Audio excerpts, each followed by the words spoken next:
안녕하세요. 모던앤데스크입니다. 오늘은 업무와 게임을 모두 잘할 수 있는 아주 예쁜 화이트 PC를 조립해 보려고 합니다. 제가 맥북 프로를 이미 사용 중이어서 영상 편집 성능은 크게 중요하지 않았습니다. 일반적인 업무와 게이밍 성능을 우선적으로 고려해서 세팅했다는 점 참고해 주세요. 케이스는 HYT Y70 터치 화이트 제품입니다. 우선 케이스의 커버와 부속들을 최대한 분리한 후에 조립을 시작해 볼게요. 이 케이스는 스노우 화이트 색상으로 깔끔하고 내부 공간이 넉넉해서 조립하기 편리합니다. 또한 일반적인 어항 케이스와 달리 디스플레이 패널이 있어서 원하는 디자인으로 자유롭게 꾸미기 좋습니다. 메인보드는 기가바이트 X870 아우루스 엘리트 와이파이 7 아이스 제품을 사용했습니다. 사실 최근 B850 칩셋 신제품이 발표되면서 기가바이트에서도 새로운 메인보드가 출시되었는데요. 그럼에도 이 메인보드를 사용하는 이유는 신제품에 적용된 X3D 터보 모드가 바이오스 업데이트를 통해서 이 X870에도 적용 가능하기 때문인데요. 터보 모드는 AMD X3D 프로세서의 게임 성능을 최대 18%까지 향상시키는 기능입니다. 16 플러스 2 플러스 2 페이지의 안정적인 전원 공급, PCIe 5.0, 와이파이 7, 블루투스 5.4 지원 등 이미 기능도 탄탄한데 터보 모드 적용도 가능하고 디자인도 마음에 들었기 때문에 B850으로 다운그레이드하지 않고 X870을 사용하기로 했습니다. CPU는 AMD Ryzen 7 9800X3D입니다. 이 CPU는 CCD 다이 아래에 V캐시를 배열해 전작의 발열 문제를 완전히 해결하면서 출시가보다 가격이 엄청 치솟을 정도로 구하기도 어려웠던 제품인데요. 2025년 1분기에 출시된 라이젠 9 X3D 신제품 관련 루머에 따르면 V캐시가 2개씩이 아닌 1개씩만 달아서 출시할 가능성이 높다는 이야기가 있습니다. 아마 9900X3D, 9950X3D 신제품이 나와도 이 9800X3D가 가성비면으로 계속 최고의 CPU 자리를 지킬 수도 있을 듯 합니다. CPU 핀이 망가지지 않도록 조심하면서 메인보드에 장착해 줄게요.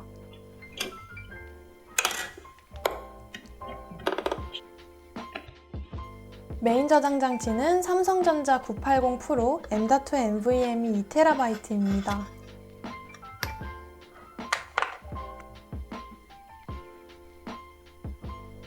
레버를 살짝 당겨 방열판을 분리해주고 SSD를 장착한 후 닫으면 자동으로 고정되는 원터치 방식입니다.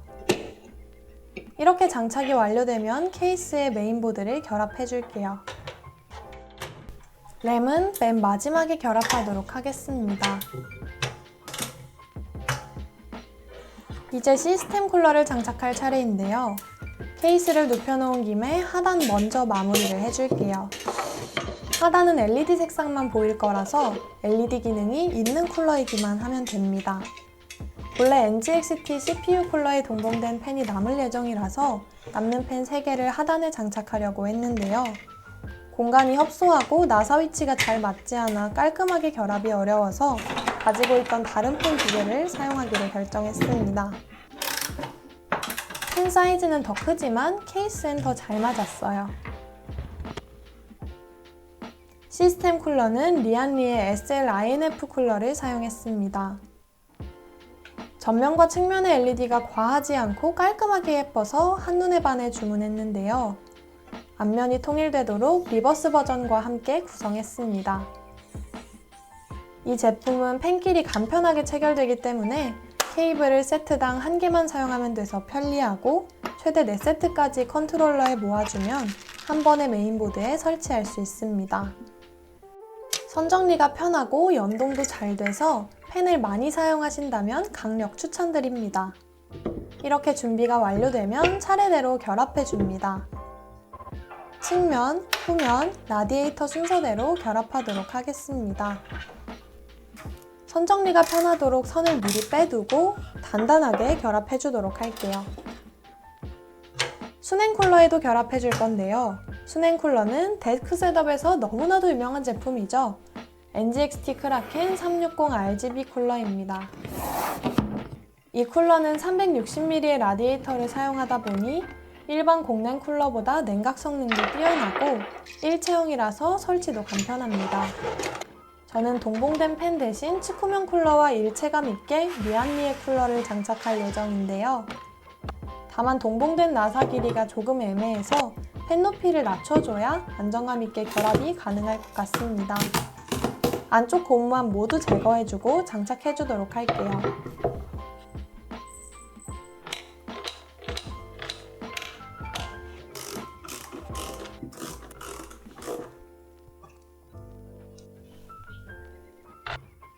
케이스에 라디에이터를 고정해주고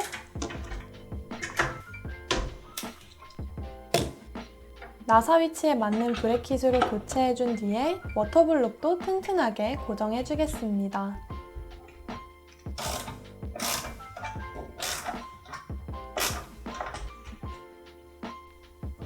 램은 커세어 도미네이터 DDR5 16GB를 사용했습니다. 6000MHz를 선택했고 LED 제품이다 보니 풀뱅크가 되어야 제가 원하는 그림이 나올 것 같아서 16GB로 4개를 주문했습니다. 정말 예쁘죠? 수냉 쿨러 호스를 조심하면서 메인보드에 장착해 줄게요. 호스가 망가지면 냉각수가 제대로 순환하지 못하게 되면서 쿨러의 성능이 저하되기 때문에 아주 조심해야 합니다. 파워는 기가바이트 850W 80 플러스 골드 제품입니다. 꽤 높은 등급으로 구매를 했는데요. 파워가 고효율 등급일수록 부품의 수명 유지가 오래되고 발열이 적어 팬의 소음도 완화되기 때문에 어느 정도 투자를 했습니다.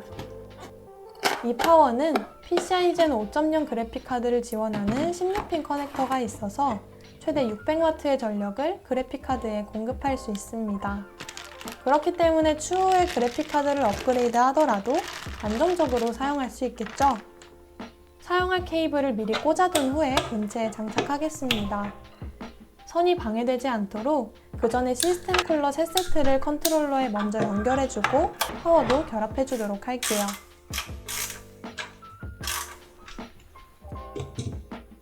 보조 저장 장치는 크루셜 MX500 SATA 4TB입니다. 영상 백업이나 간단한 편집 등은 PC로 처리할 예정이라서 2TB를 추가해 백업 용량을 총 8TB로 여유롭게 확보해 두었습니다. 그래픽카드는 라데온 RX 7900 GRE입니다. 저는 초고사양을 요구하는 게임은 하지 않아서 충분히 여유로운 선택이었고 곧 신제품들이 나올 시기여서 가성비 위주로 선택했습니다. 쿨링팬이 자석 방식으로 분리되기 때문에 그래픽카드의 고질적인 증상인 팬 소음 발생 시에 교체가 용이한 제품입니다. 24핀 메인보드 슬리빙 케이블과 8+8핀 그래픽카드 케이블은 리안리의 스트리머 플러스 제품으로 포인트를 주었습니다. 이미 LED 부품들이 많아서 부담스러울까봐 그래픽카드 케이블은 뒤쪽으로 숨겨서 잘 안 보이게 할까 했었는데 그래픽카드 앞쪽으로 LED 라인이 나와야 하더라고요. 그래픽카드를 눕혀 달면 해결되지만 팬이 보이는 게 더 취향이라서 그대로 설치했습니다. 다행히 드라이버에서 조명 옵션을 조절해주니 과하지 않고 예뻐서 지금은 아주 만족하고 사용하고 있습니다. 이렇게 부품들은 모두 설치가 완료되었고 USB 확장 슬롯, 수냉 쿨러 전원, 스마트 모니터 받침대 연결 등 전반적인 마무리를 하고 왔습니다. 연결된 외부 장치들이 꽤 많아서 혹시 충돌이 나면 고쳐야 하다 보니 너무 완벽하게 정리하기보다는 적당히 깔끔하게 했어요. 후면 커버만 닫아주면 조립은 이렇게 끝입니다.